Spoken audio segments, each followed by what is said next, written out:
పాదాభివందనాలు తెలియజేసుకుంటున్నాను. ఎన్నో జ్ఞాపకాలకు వేదికైనటువంటి ఈ పాఠశాలను ఆ చివరి దాకా అంటే మృత్యు వెంటాడినా దాని తర్వాత కూడా మాకు ఈ జ్ఞాపకాలు అనేవి అలాగే చిరకాలం గుర్తుండిపోతాయి. ఎందుకంటే ఇక్కడ స్టార్ట్ అయినప్పుడు ముందుగా కొట్టాలు ఉండేటివి సార్. ఆ కొట్టాల్లో రాత్రంతా గాడిదలు ఉండేటివి, పగలు మేము ఉండేవాళ్ళం. కరెక్టే. సో వర్షం వస్తే మొత్తం అంతా తడిచిపోతానే సార్ వాళ్ళు చెప్పేవాళ్ళు మొత్తం క్లీన్ చేసుకొని అట్టలతో ఊపుకొని మళ్ళీ నీట్గా రెడీ చేసి కూర్చునేవాళ్ళు. సో చాలా నచ్చింది ఈ స్కూల్. ఈ స్కూల్లో కొట్టాల దగ్గర నుంచి చెట్టు కిందకు మారినాం, చెట్టు కింద నుంచి మళ్ళీ బిల్డింగ్లోకి మారినాం. ఎక్కడ మారినా కూడా మా సార్ వాళ్ళు చెప్పే చదువులో తీరు 100% క్వాలిటీ ఎడ్యుకేషన్ మాకు ఇచ్చినారు. సో చెట్టు కింద నుంచి వచ్చిన ఇక్కడ కూర్చొని చదివినటువంటి వాళ్ళు ఇప్పుడు ఎంతో ఉన్నత స్థానాల్లో ఉన్నారు. తర్వాత మాకు వాళ్ళు చెప్పినటువంటి పాఠాలు, వాళ్ళు నేర్పినటువంటి విలువలు, క్రమశిక్షణ అన్నీ కూడా మాకు ప్రతిరోజు కూడా గుర్తు చేసుకుంటూనే ఉంటాం. సో వాళ్ళు చెప్పినటువంటి వాటి వల్లనే మేము అందరం కూడా ఇప్పటికి కూడా యునైటెడ్గా 100 మంది ఉన్నా కూడా అందరూ ఒక కుటుంబం లాగా ఉంటాం. కష్టం వచ్చినా, నష్టం వచ్చినా, ఇబ్బంది అయినా, బాధ అయినా పిలిస్తే 40 మంది వచ్చేటోళ్ళు ఎవరుంటారు సార్ ఇక్కడ ఈ కాలంలో? ఒక చిటికేసి నాకు ఆపద వచ్చింది అని చెప్తే 40 మంది వస్తారు నా కోసం ఇప్పటికీ కూడా.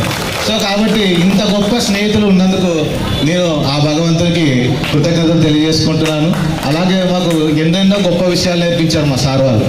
సో తెలుగు సార్ వచ్చేటోళ్ళు వస్తానే నాలుక మందంగా ఉండి మాటలు కూడా సరిగ్గా రావు.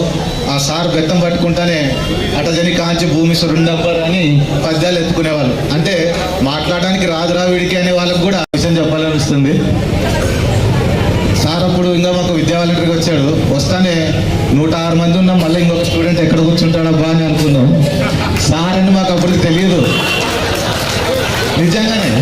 ఎందుకంటే సారు కన్నా హైట్లో ఉండేవాళ్ళు రంగస్వామి కానీ, గొడమండ సురేష్ కానీ, తర్వాత నవీరసులు కానీ సార్కి బాడీ గార్డ్లా ఉంటారు. ఇప్పుడు కూడా అలాగే ఉంటారు మా వాళ్ళు.